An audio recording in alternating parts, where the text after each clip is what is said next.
मुख्यमंत्री योगी आदित्यनाथ ने प्रतापगढ़ में आयोजित जनसभा में विपक्ष पर राम मंदिर को लेकर निशाना साधा। उन्होंने कहा कि राम मंदिर में कथित चोरी के मामले को विपक्ष बढ़ा चढ़ाकर पेश कर दुष्प्रचार कर रहा है।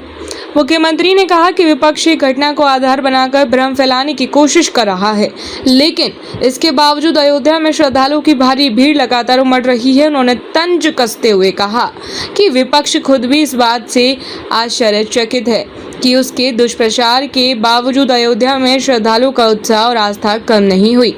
मुख्यमंत्री ने कहा कि जो लोग वर्षों तक राम मंदिर निर्माण का विरोध करते रहे, वही आज राम के नाम पर राजनीति कर रहे हैं।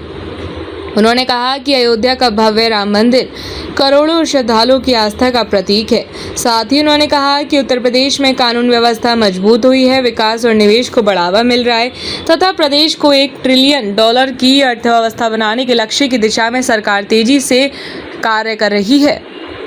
आज की अयोध्या हरेक को आकर्षित करती है, दुनिया को आकर्षित करती है, और यही तो पीड़ा विपक्ष की है कि न चाहते हुए इनके दुष्प्रचार के बावजूद भी इतने लोग अयोध्या कैसे आ रहे हैं।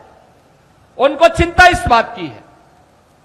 और कभी कभी तो मुझे संदेह होता है, संदेह इस बात का होता है कि ये लोग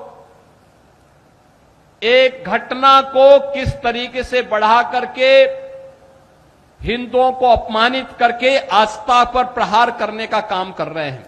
मैं समाजवादी पार्टी और कांग्रेस के लोगों से पूछना चाहता हूं, अयोध्या में जिस कथित चोरी पर तुम हिंदू आस्था पर खिलवाड़ कर रहे हो, एक भी बार बताओ वक्फ के नाम पर हजारों हेक्टेयर लैंड प्रदेश में भी और देश के अंदर भी बेची गई।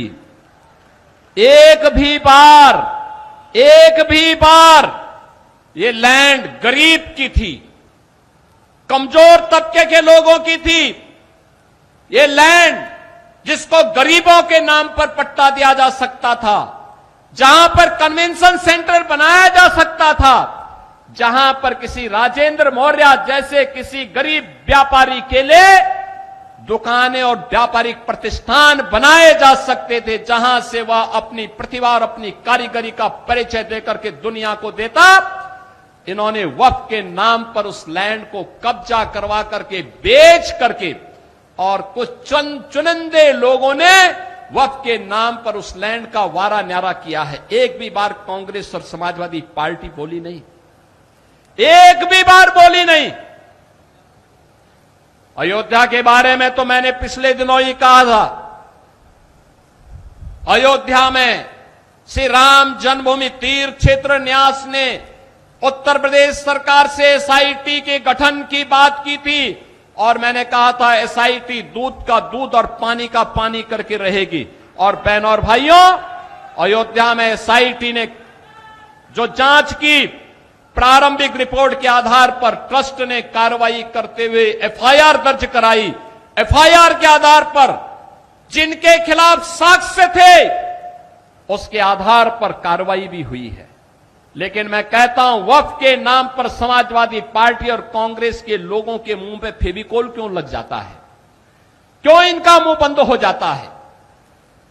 कैसे लोग हिंदुओं के धार्मिक स्थलों पर हिंदुओं के द्वारा दिए गए पैसे का दुरुपयोग कब्रिस्तान की बाउंड्री के नाम पर करते थे? तब आस्था आहत नहीं हो रही थी।